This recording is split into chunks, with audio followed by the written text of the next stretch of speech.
बिहार में शुक्रवार को संपन्न नीतीश कैबिनेट की बैठक को राज्य की राजनीति और प्रशासनिक दिशा दोनों के लिहाज से बेहद महत्वपूर्ण माना जा रहा है। इस बैठक में कुल 129 प्रस्तावों को मंजूरी दी गई, जिनका प्रभाव शिक्षा, स्वास्थ्य, रोजगार, शहरी विकास, धार्मिक पर्यटन और अधोसंरचना पर पड़ने वाला है। विशेष रूप से आगामी विधानसभा चुनावों की पृष्ठभूमि में इसे राजनीतिक रणनीति का हिस्सा भी माना जा रहा है, क्योंकि कई फैसले सीधे जनसंपर्क और मतदाताओं की जेब पर असर डालने वाले हैं। शिक्षा क्षेत्र में छात्रों के लिए किए गए बड़े फैसले इस बैठक की सबसे प्रमुख उपलब्धियों में शामिल हैं। स्कूल बच्चों की छात्रवृत्ति के लिए 3 अरब रुपए की राशि स्वीकृत की गई है, जिससे राज्य के लगभग 1.5 करोड़ छात्र छात्राओं को लाभ मिलेगा। कक्षा 1 से 4 तक के बच्चों की सालाना 600 रुपए से बढ़ाकर 1200 रुपए की गई है। कक्षा 5 से 6 के बच्चों की राशि 1200 से बढ़ाकर 2400 रुपए और कक्षा 7 से 10 के छात्रों की छात्रवृत्ति 1800 से बढ़ाकर 3600 रुपए कर दी गई है। इस निर्णय से सरकार की सामाजिक संवेदनशीलता उजागर होती है और आम जनता में इसकी सकारात्मक छवि बनती है, जो चुनाव के समय मतदाताओं के मन में असर डाल सकती है। सरकारी कर्मचारियों के लिए महंगाई भत्ता 55% से बढ़ाकर 58% किया गया है, जो 1 जुलाई 2025 से लागू होगा।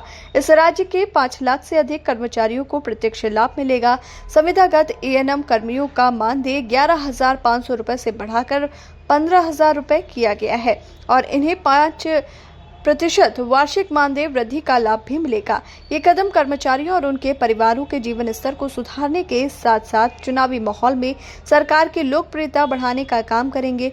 अधोसंरचना और पर्यटन के क्षेत्र में भी कई रणनीतिक निर्णय लिए गए हैं।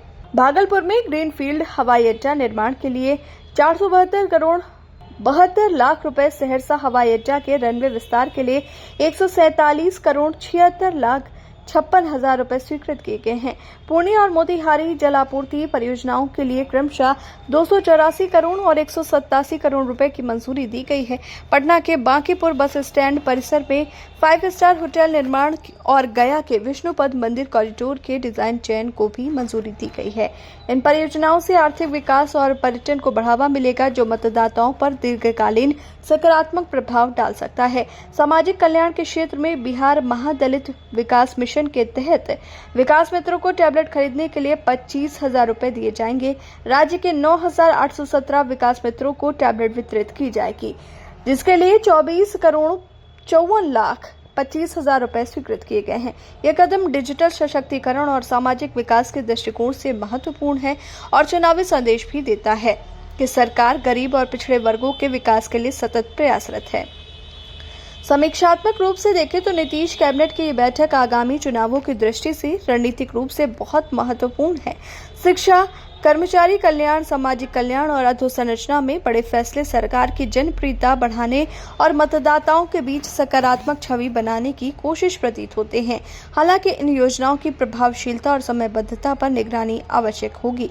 कुल मिलाकर ये बैठक चुनावी संदर्भ में सरकार द्वारा किए गए जनहित और विकास आधारित संदेशों को मजबूत करती है और आगामी विधानसभा चुनाव में इसे अपनी राजनीतिक ताकत बढ़ाने के लिए इस्तेमाल किया जा सकता है।